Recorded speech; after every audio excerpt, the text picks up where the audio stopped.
Oh, I don't pay for suits. My suits are on the house, or the house burns down. Welcome back to the Red Raincoat Podcast, the show that covers each and every episode of the hit TV show Where in Time is Carmen Sandiego. I'm Josh. This is a Red Right Hand Podcast, the show that covers each and every episode of the BBC/Netflix hit TV show The Peaky Blinders. I'm Josh. And I'm Curtis. And we are back for Season 2, Episode 4. Phew, okay, good. You didn't mess that up. I was really worried you're going to mess it up again. Season 5, Episode 1. Whoa. So much has happened. Could you recap everything that's happened between those 2 seasons? 3 seasons? However many seasons? You could probably sum it all up with saying some bad things happen, but they came out on top. But that's a good way to describe it. I would agree. So we're still in the middle of the untitled episodes, so there's not much for you to take from each title as you go into a new one. I really like the little, I don't know what you were calling them, but the little intros in the beginning. I was just calling them opening sequence. Oh yeah, just these little opening sequences. Nothing too fancy. What was the technical term for that? You're right. But Tommy's going to Harold Hancock's funeral. And this is just like one of the first times you can see that the death that they're causing around them, to people who aren't a part of the family, is really starting to take a toll on him. It just kind of goes with what he was telling Michael in the last episode, that you think what we do is all right, but it's not all right, and people get hurt.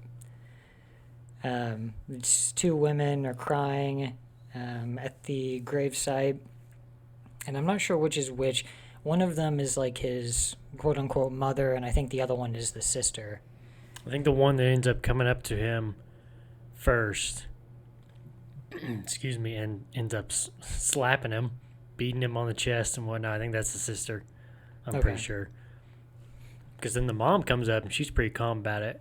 Of course, he just hands her the envelope full of money, I'm guessing. Yeah.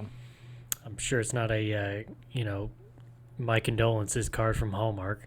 Probably not. We're sorry that your son got his throat slit. Right.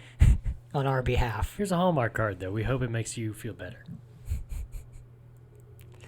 Oh, look, it's got sounds inside of it. Oh, God, I can only imagine the sound.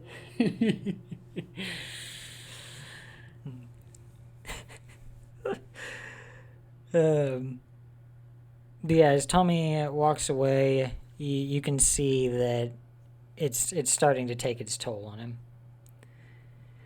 him. Tommy goes for a scheduled meeting with Campbell. I think it's at a church. Yes, I believe you're right. You can hear people singing in the background. A little choir practice. Yeah. Or no, I guess it's on a Sunday, so maybe it's actually church going on. I don't know, anyway.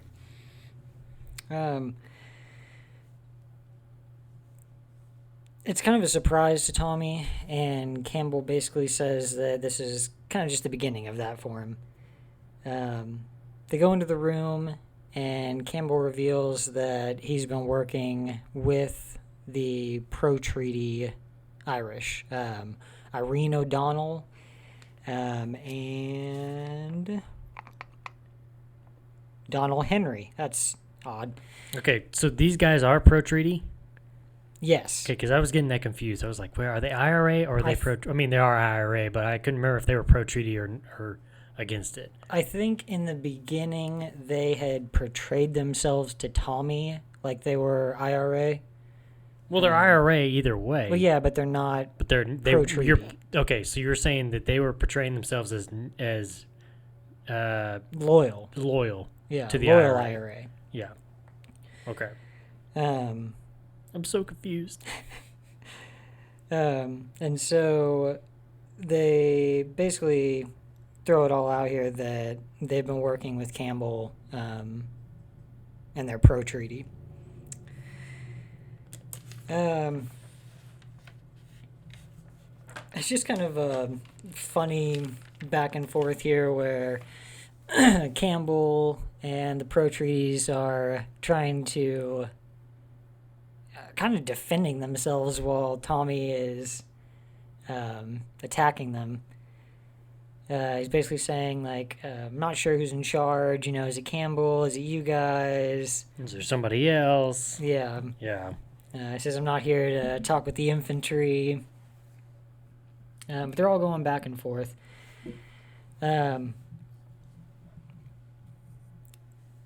Campbell lays out for him basically that this is going to happen. They're all in league together, that this guy that they'd approached Tommy about before, that he needs to die. And the Crown and the Pro Treaty Irish are kind of allied in this. They both need him killed without it looking political. And that's where Tommy comes in. So they give him the file. He starts going over it. He wants to know why this guy, and Irene O'Donnell asks him, did you ask why in France? About Tommy, he just says, yes. Like, I did ask why. I did. Boom. What do you think about that? You didn't think I'd come back with an answer, did you? Yeah. But Campbell tells him, well, it's the same answer as you got in the war because you're told to. And they don't tell him why the guy he's going after needs to die. They say because. Like, there's no questions, it's just do it. They basically threaten him and tell him that if he says no, then they're going to kill him right there. Tommy says no anyway and leaves the room. And lo and behold, they did not kill him. Yeah. But he tells Campbell in the hall that Donald Henry is... he's a spy. Yeah, he's for the real IRA.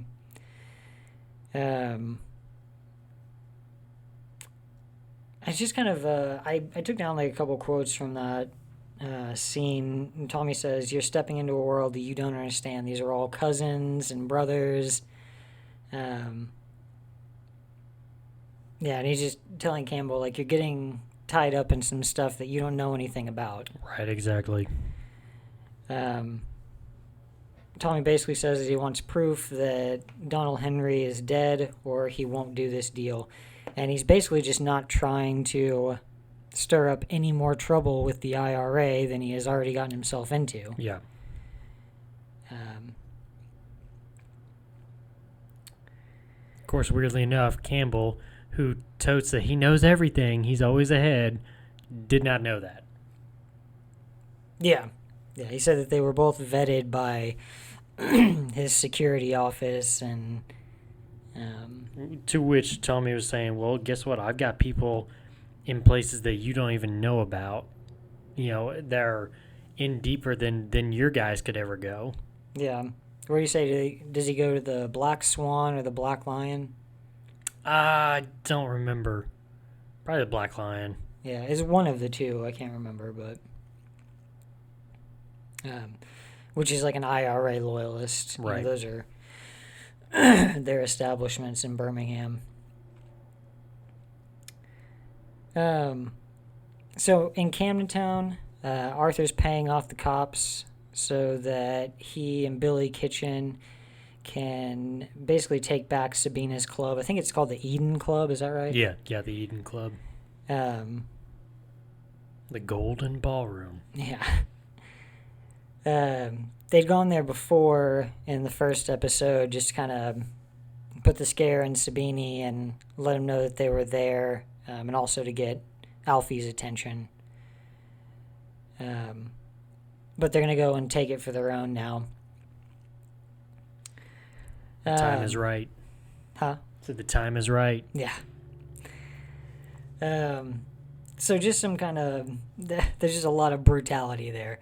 Like, they don't just go in and take over. They go in and beat the hell out of, literally anyone. The only people not getting beat down is, like, the band in the background, I noticed. Right, yeah.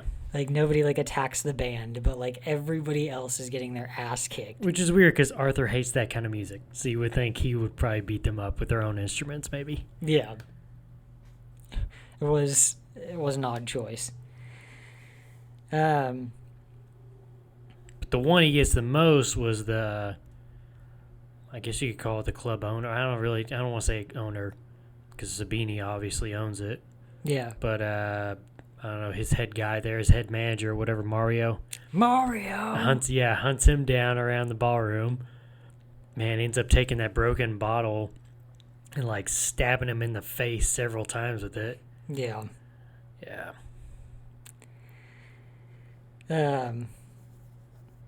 We get a nice by order of the Peaky Blinders. I was going to say, I was finish hoping that you were off. going to say that, man. Yeah. Due to my razor blade and some complaints from the neighbors about the terrible fucking music, this place is under new management by order of the Peaky Blinders. And then Arthur decides to go real hard. Well, parties- you work hard, you play hard. You yeah, know? parties the rest of the night. Retires to the bathtub with a couple of prostitutes, a bunch of coke, and a bunch of whiskey. Which is just becoming more and more Arthur's just routine. But that's his calling card, it seems like. Yeah.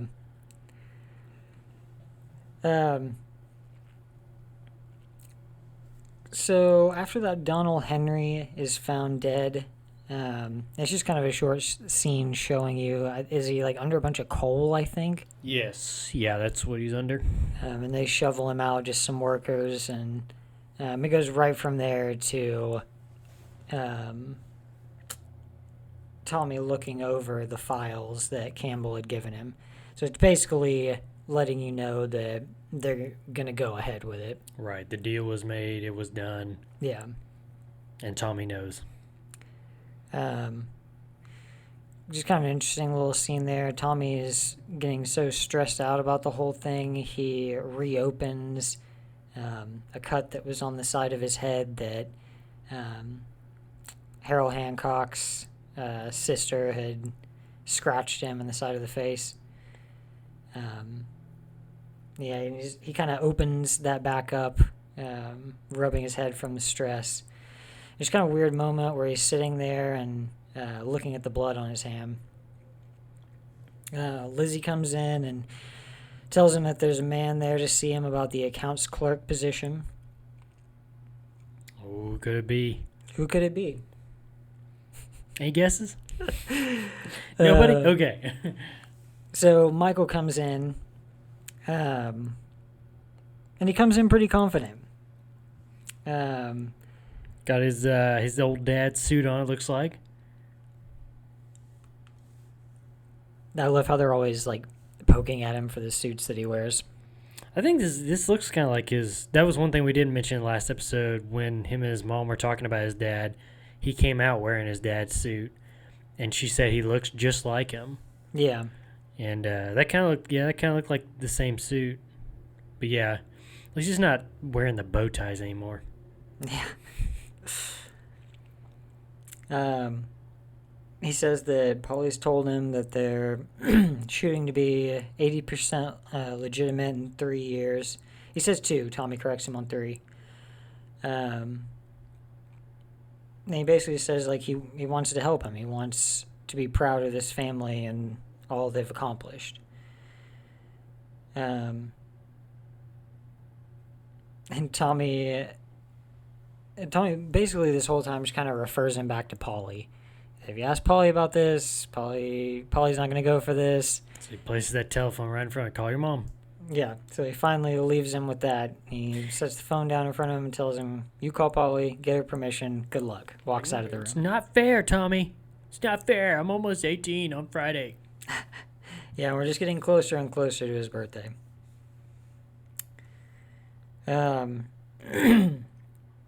May comes to Small Heath to meet with Tommy.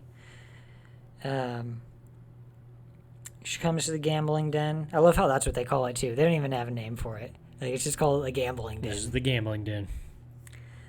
No hiding it. So she goes to meet with her there.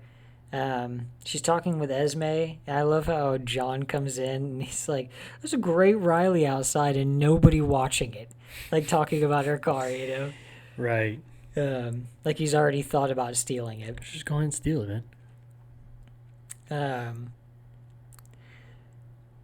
Whenever Tommy gets there and they kind of start talking, he's giving her the tour around. She says that when she came into Small Heath, she thought she was going to get murdered. But then she started mentioning Tommy's name, and it was like being escorted to see a king. Which goes a long way telling you his presence in Birmingham. Yeah. Which we already knew. In Birmingham especially, but like in Small Heath. Right, yeah. They go from there down to Charlie's yard to go see the horse. Curly's sad about letting the horse go. Poor Curly. Poor little Curly. They go over to the garrison for a drink, and Tommy tries to basically get her intentions out of her to see why she's there. She's there to train the horse, if she's there because she's interested in him. But I liked when he was pouring her the drink, he poured it super full, and then she was like, "Could I get that with something?" And he was like, "There's not much room in there." Like, I don't even know if we have anything else to add to it, though. It's like you kind of huffed and puffed and kind of turned around and was looking at... Well, yeah, and she was wanting tonic water, and he's like, we don't have tonic water. Something else. Yeah, I don't even remember what it was he poured in there. Some kind of cordial. But you're right, it's like he was like, there's not much room left in there anyways. Just drink it. Just shut up and drink it.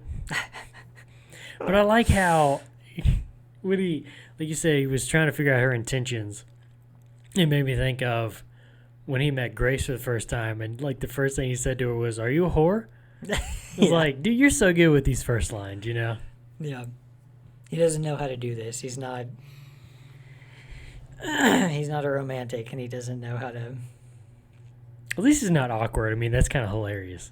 Yeah. I mean, he could kind of stumble his way through. Yeah. No, he just comes out and says what he wants to say. Yeah. And be blunt about stuff. Which she obviously tells him, no, I'm here for the horse and the horse strictly. Yeah. We get the famous line there from Tommy. Do I look like a man that wants a simple life? Yes. I don't know. I don't know the answer. And I almost don't remember the question that she asked him before that. About the simple life thing? Yeah.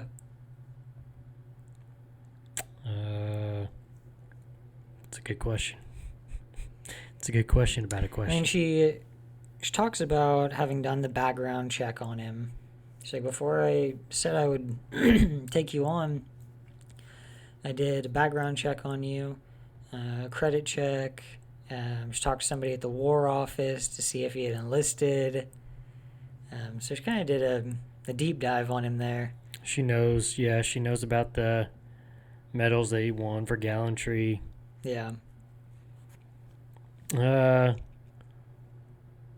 So she had said something about he announced he was asking the question about what her intentions were, and she said something about, well, do you say this to all women? And he's like, well, only if I don't know what they want, And then she's like, well, if they don't want you, or whatever, and he's just like, oh, he says then life is simpler. Yeah. Of course, she's like, what do you want, a simple life? And that's when he says, do I look like a man who wants a simple life? Yeah. Gotcha. I really like this next scene because Tommy goes to see Polly and basically talking herself into letting Michael work the accounts clerk position. Right. It was pretty crafty how he did that. Yeah. And she realizes it, like, in the end. I mean, not in the end, like, before she decides. Right. But, like, by the end of him kind of doing his little song and dance. Because he basically says, he may leave or whatever. And she's kind of worried about him leaving because, again, going back to what John said the last episode about if you just keep doing what you're doing, Polly, you're going to drive him away. Yeah. You're going to make him resent you and not want anything to do with you and get as far away from you as he can. So, of course, Tommy's saying something about, or she's saying, what if he leaves, blah, blah, blah. And Tommy says something about, well, maybe he'll get a job at an office in London, maybe he'll meet a girl. Maybe, He'll probably write to you. do all this different stuff, He'll He'll write to you. Of course, then that's when she realized, she's like, you want him to have this job, don't you? Yeah. Well, it's after he's like, well, we'll just give it to the other candidate. I mean, he's got more experience. He's a really fast learner, and I just, I feel better about the other kid. And then she feels the need to defend Michael, right? And it's just like, no, I mean, Michael took classes for all this stuff. Like, who could be better than him? Right, exactly. But she realizes it, but she also realizes that Tommy's right, that he'd be good for the position. Of course, in the old haggling of money. Yeah. And the old spit in your hand and shake. It's all spit in our hands and shake. That's great in 2021. Let's do that. Why don't we bring that back, Let's start that trend, Josh. Turn around. Let's do this right now, man. So basically they've agreed that Michael gets the job. At the garrison, I think it's the next day. No, it's that night. Is it that night? Yeah. Okay. You're talking about when they go Michael's celebrate, right? Yeah, Michael's birthday. Yes, that's that night, because that's why they're getting all, him and Tommy and Polly are getting all dressed up. Okay. Yeah, because they're going to the pub to celebrate his birthday, and to surprise him with the job. Okay. So yeah. I liked the watch too. You never get anything. Oh yeah, I forgot about that. You never get anything cool like that when you start a new job. Right. You just get minimum wage, if you even get that. Be here on time. Which, I mean, that was the reason he kind of gave him the watch. He's like, so you can be on time. Yeah. Don't be late. Yeah, don't be late. It's a gift and a warning. Don't be right. late.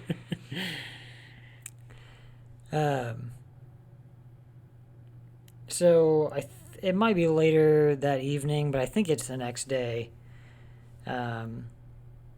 Tommy has Arthur, Polly, and John come in so that they can discuss basically what Tommy's kind of end game has been with a lot of, at least for now. Yeah. It's the next day. It's not that night. Okay. I mean, I would say early the next day. But they're basically setting up kind of where this is all going to be going. Well, this kind of tells why did he get the import-export license. Yeah. So he draws them all in. Of course, they're all wondering why just the four of us. And he starts pouring them a drink, tells them to try it. Of course, they all really like it. And it turns out it's their whiskey. It was a whiskey or rum? I think theirs is whiskey. Okay. And they make whiskey at the bakery too. That was the thing. Alfie said that the rum was for the workers and the whiskey is for the bosses. Well, he said he was using colors. Yeah, I don't know brown because and I mean, huh? Yeah, he was saying brown and white, and there's brown and clear of both, like rum and whiskey. Okay. I mean, I don't know that. I mean, that'd be something you'd be able to tell me. Yeah, and that maybe, I don't know. See, that's the thing, like about this time too, is like I don't know if that was like kind of their distinction. Like maybe at the time they're not producing. Maybe that's their distinction. Do you get what I'm saying? Like maybe they're only producing brown rum at this time. Oh, okay. Or like. So maybe that's the distinction even between the two. Okay, yeah. Hard to say. Like we just don't know. But go on. So he's explained to him that, now that they've got, a secure warehouse, in Camden Town and secure passage to the popular docks, going back to that deal that he struck with, what was his name? Something Kitchens. What was his name? Billy Kitchens. Billy Kitchens. I wanted to say Brandon. I don't know. Billy Kitchens. Brandon Kitchens. Brandon Kitchens. I think that was the kid actually I knew from school actually. Anyway, Billy Kitchens. So now they have safe passage to the popular docks. So he says on Monday morning we'll be sending our first export crate to a crate of Riley car spares bound for Halifax, Nova Scotia, which at that time period, North America is in prohibition. Hence the Riley car spare parts. They're going to ship it all in that, so it's hidden from the cops or whatever. And the catch is at the fact that he has a import-export license with basically the Crown's signature on it.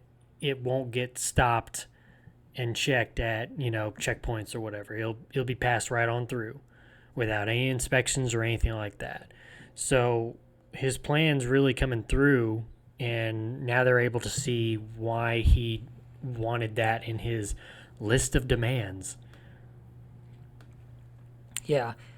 And they're going to be making a pretty hefty profit on this, too, because, like you're saying, all over America and Canada, people are making their own alcohol because of prohibition. Right. But the rich... Yeah, but the rich are still willing to pay top dollar for the real thing. And so just a lot of money to be made there. I would bet almost entirely, it's almost all profit. It's probably costing them virtually nothing to make this. Oh, okay, so it is whiskey. Because it says, he was talking about, Monday morning, first shipment's going to go out of the finest quality single malt Scotch whiskey. Yeah. Of course, they all liked it. They seemed to really enjoy it. Yeah, I mean, Arthur said it was too good for the Garrison. Right. He said yes. they could probably push it at the Eden Club. Yeah, but, there you go. It was too good for the Garrison. And then at the very end there, of course, he's making another point to Polly that, this is set up in a certain way where Michael can do the books, his job, without ever being involved in this illegal stuff. So he's still in the safety net. Yeah. Yeah, really make sure that she knows that. He makes it a point. Right, yes, yeah. So out in the loading yard, Johnny Dogs is talking with Tommy. I haven't seen Johnny Dogs in a while. No, it's been since he arranged the meeting with the Lees, I think. Let's say since the first season. Yeah. Which has been a long time ago. But he's doing some work for Tommy. I kind of assume there's like some other Lees there, like probably working too. Probably so. Because Johnny Dogs isn't one of them, but it is the family that he's like most recently like kind of attached himself to. Right. And so they're working and talking. He's just kind of asking him about family life and stuff, and I don't know, just the scene between the two of them, to me, it's kind of, and especially where we see Johnny Dogs going with them, it's kind of it's almost a test, Mm-hmm. Like, I think Tommy trusts him, but it's kind of a test. He says, if I wouldn't even notice if one of these crates went missing, If 25 became 24, Yeah. Just turn my head, whatever. Yeah. It is what it is. But if 24 became 23, yeah. And he's saying that's tax. That's a tax, and we don't pay tax. So I think it's just kind of a test, too. He's going to see if he can trust Johnny going forward with these bigger things, stuff that's, a lot more money's involved. Right. And this is definitely where we start seeing Johnny more involved in the show and in the gang. Yeah.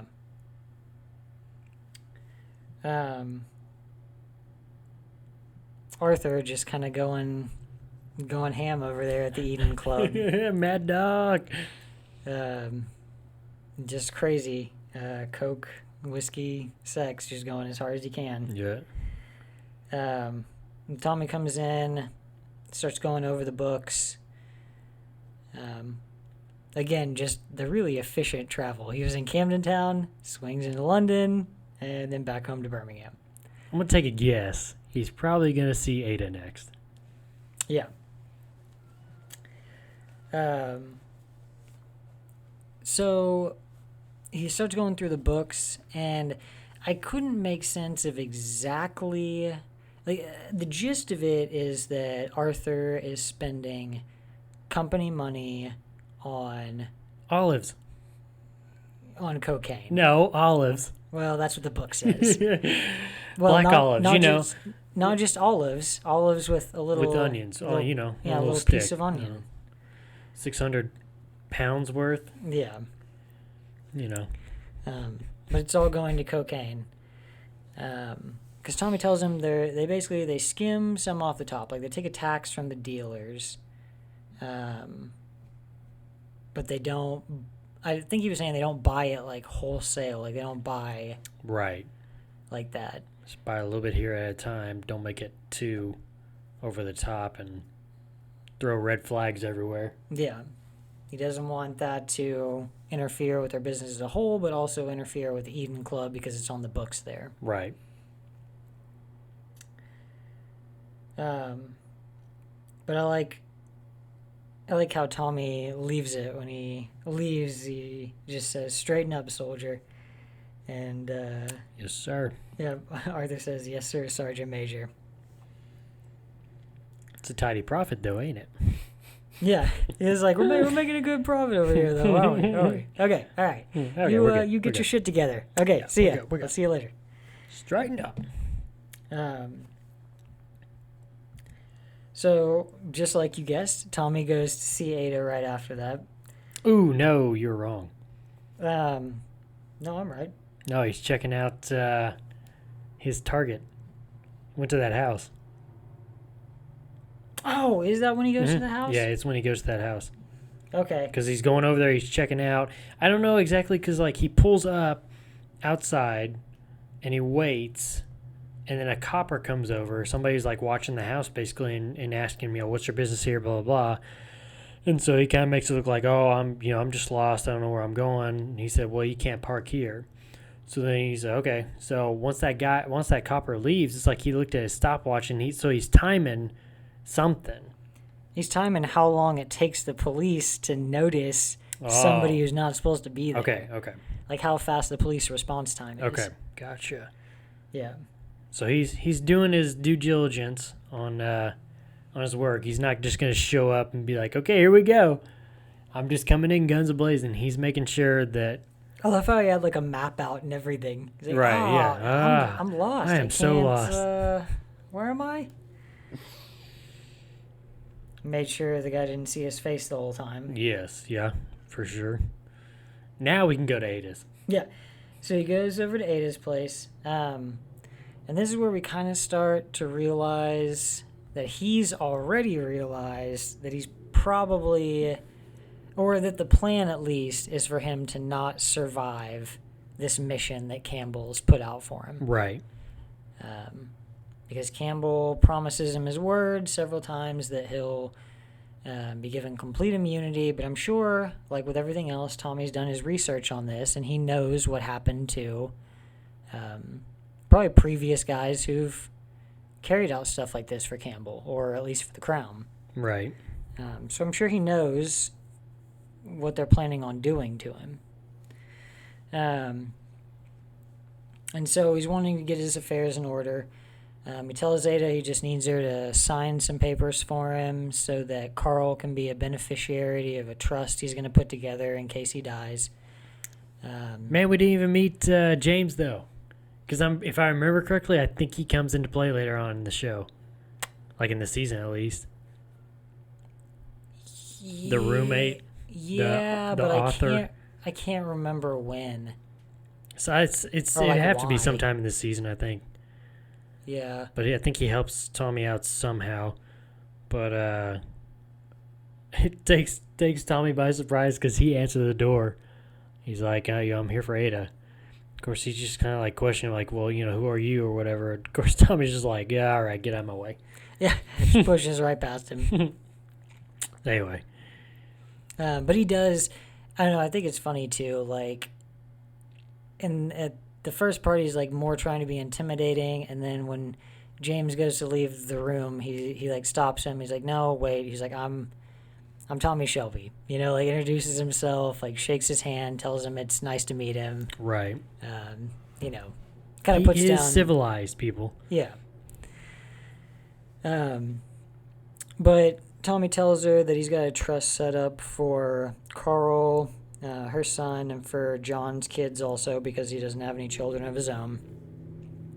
And Ada's kind of worried that he might be sick or that like something is kind of going on, but he just tells her he's just doing the normal thing, getting his affairs in order in case something should happen to him. Right.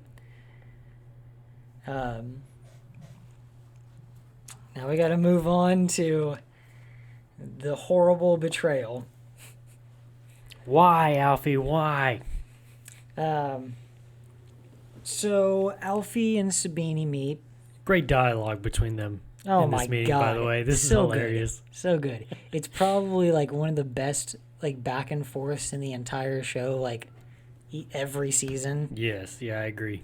Because Alfie's got some pretty good back and forths, throughout the episodes he's in, but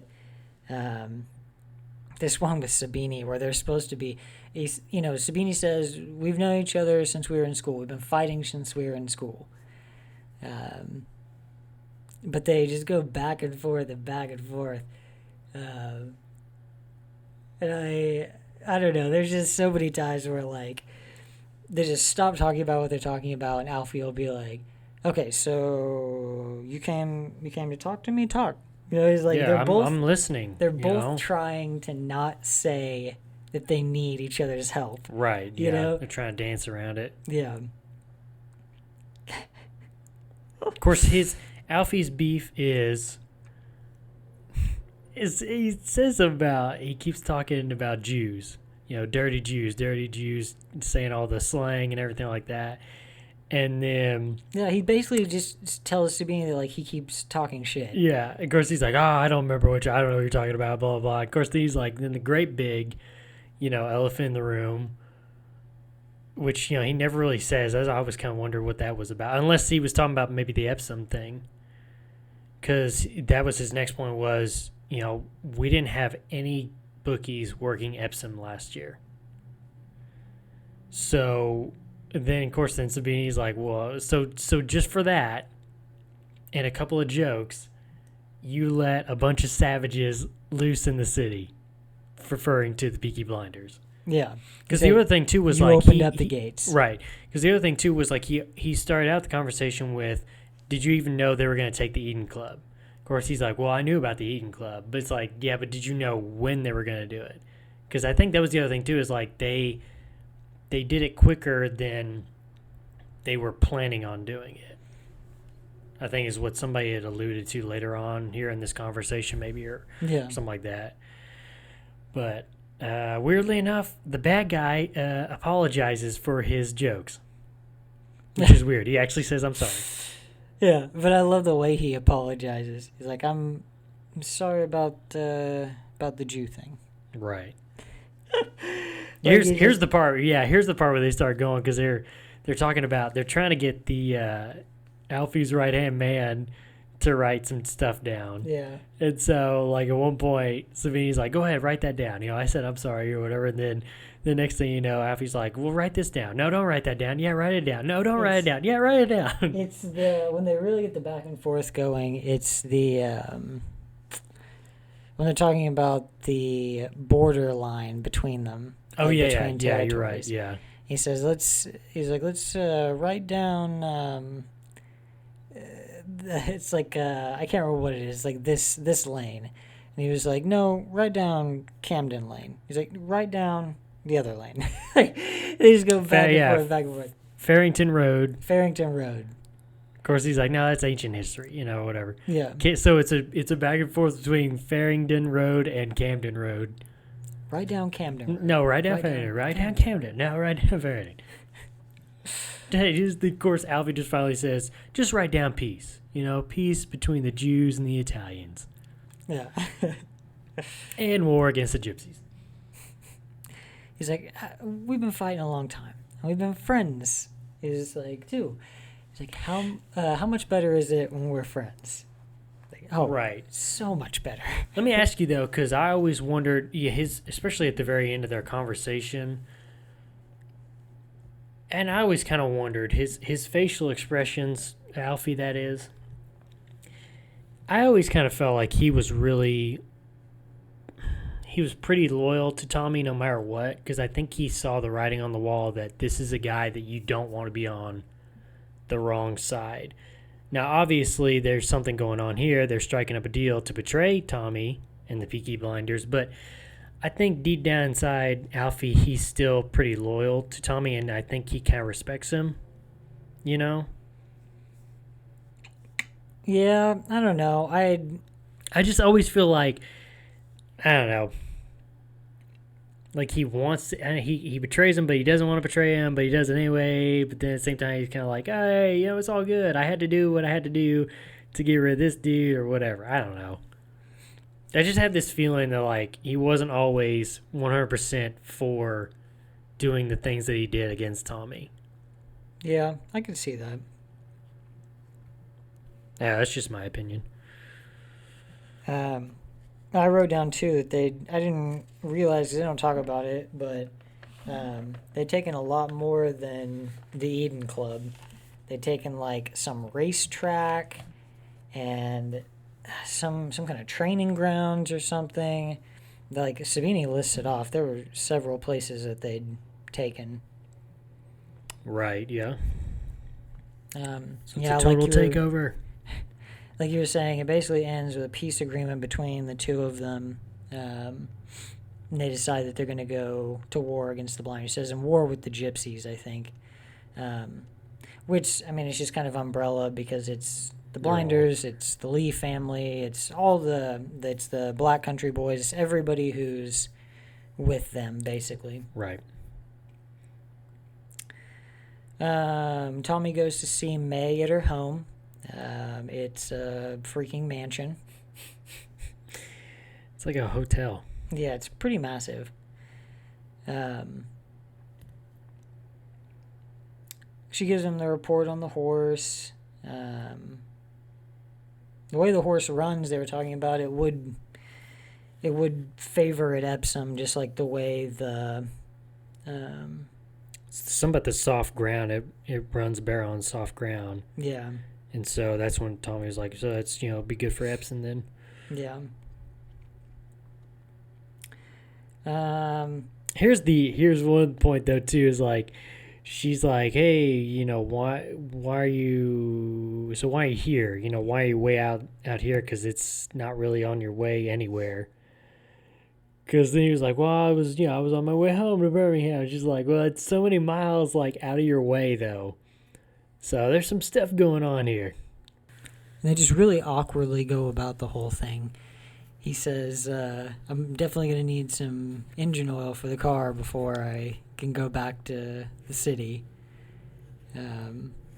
She's like, oh, well, I think we might have some. She's like, I probably down in the garage. Yeah, I mean, people usually stay here. So, I mean, we have a guest wing. So yeah, she's like, it wouldn't be unusual. It wouldn't be unusual. Wouldn't be weird for somebody to stay over. Just hang out, maybe. Shoot the breeze. It's super awkward and long and drawn out. Well, it's just definitely one of those where it's like neither one of them want to say, let's just do this. Yeah. Take me here right now, man. And so Tommy plans to stay.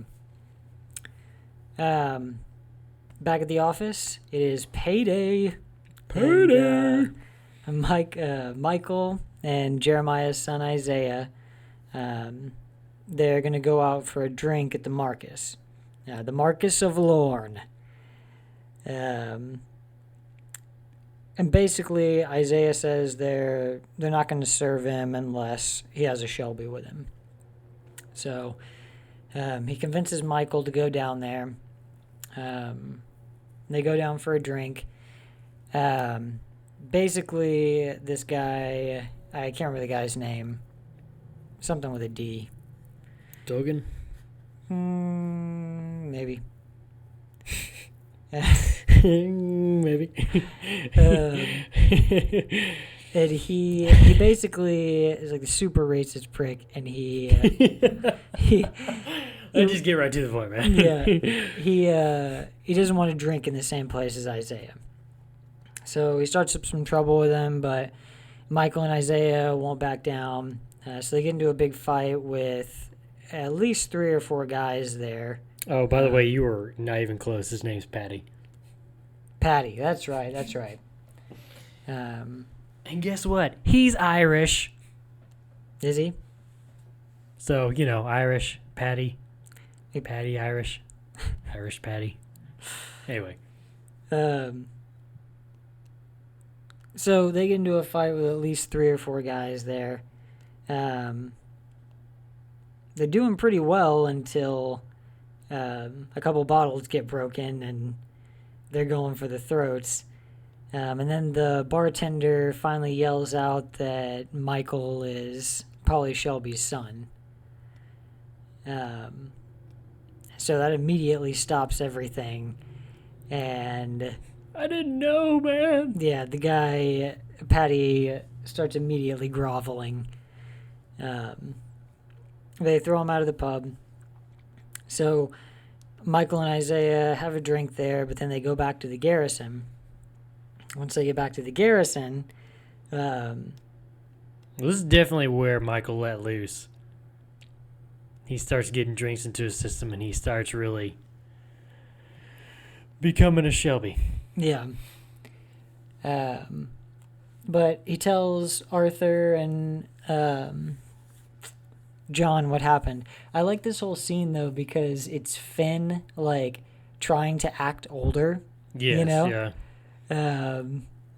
And so, we've seen him smoking since he was a kid.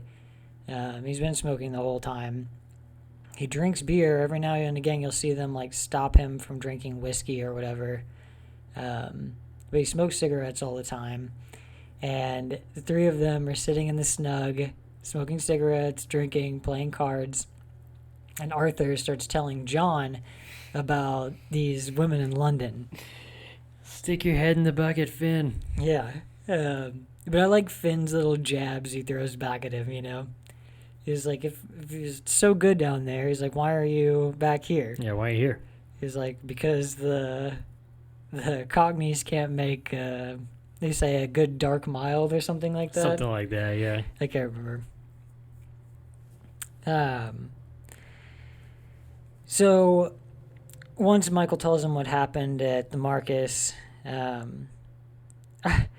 like how all 3 of them stand up to go out, and Arthur and John push Finn back into his seat. Just once again showing them you're not old enough. Yeah, You're not one of us. we're not on the same level here. And then Arthur, John, and Jeremiah go back to the Marquis of Lorne. Of course, Michael doesn't know, he doesn't know what's going to happen. Yeah. He's a little confused. Of course, Isaiah explains to him as they're going to burn it down. Yeah. He's like, it's a shame. I like that. It was a good I like pub. that bar. Oh, well. There'll be others. So Arthur, John, and Jeremiah go back to burn down the Marcus. They drag Patty in there, throw him up on the bar, cover him in alcohol, and then they burn the place down. We get kind of a back and forth between that and Tommy at May's. Playing cards. Yep, playing cards. It's our code word. Just having a nice card game. I think Tommy's winning. I would definitely say Tommy's dominating. So the next day, Tommy goes back to the city to meet with Campbell. And he basically he just tells him the situation, that there's cops on the house, kind of what the plan is to do about that. And Campbell says that he's going to have to take care of that on his own. Tommy says, well, what if something happens to one of them? He said, like I said, you've got my word. You'll be, completely immune from any repercussions from this. And that's when Tommy lets him know that he doesn't believe anything he's saying about that. Basically, that he just doesn't trust his word for anything. Right. Oh, why should he? Yeah. But he basically lets Campbell know there that if he dies, then he's left word with people who will get it done that Campbell will also die. That they're kind of tied together at this point. Right. And I like that scene too, because there is like a moment there where you can tell Campbell's kind of shook by that. He's like, "Ow, I didn't think about that." Yeah. I didn't think you could do that. And then the episode kind of comes to a close with Tommy reading. It looks like he probably got another telegram, or some kind of letter or something. He opens it up, looks at it, and then he picks up the phone. On the other end of the phone, a man picks up, and Tommy just hangs up the phone on him. He sits there for a second and then hangs up the phone. Should have started 69 him. Yeah, I'm sure that worked that good. Wonder when, you know what? I'm kind of interested. I wonder when that came into to be like an actual thing, like when you were able to actually do that for the first time. Around the time that I was like...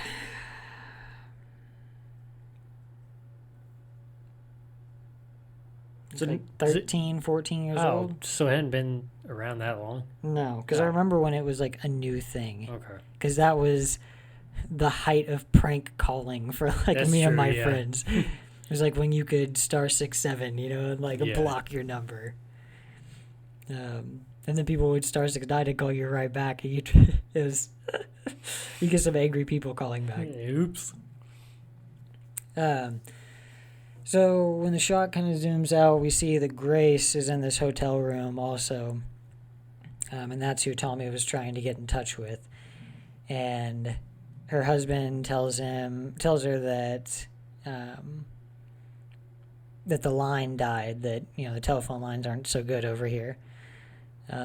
But there's like a little bit of suspicion kind of in her look. Like she's wondering if that could have been Tommy calling and hanging up. I mean, she's sending him telegrams. I would think so. I would Yeah. think she'd be like, yeah, that's probably Tommy. But he hasn't done anything to contact her. True. But still, you would think every phone call would be like, oh, that may be him. Yeah. Any letter, oh, that could be him. Yeah.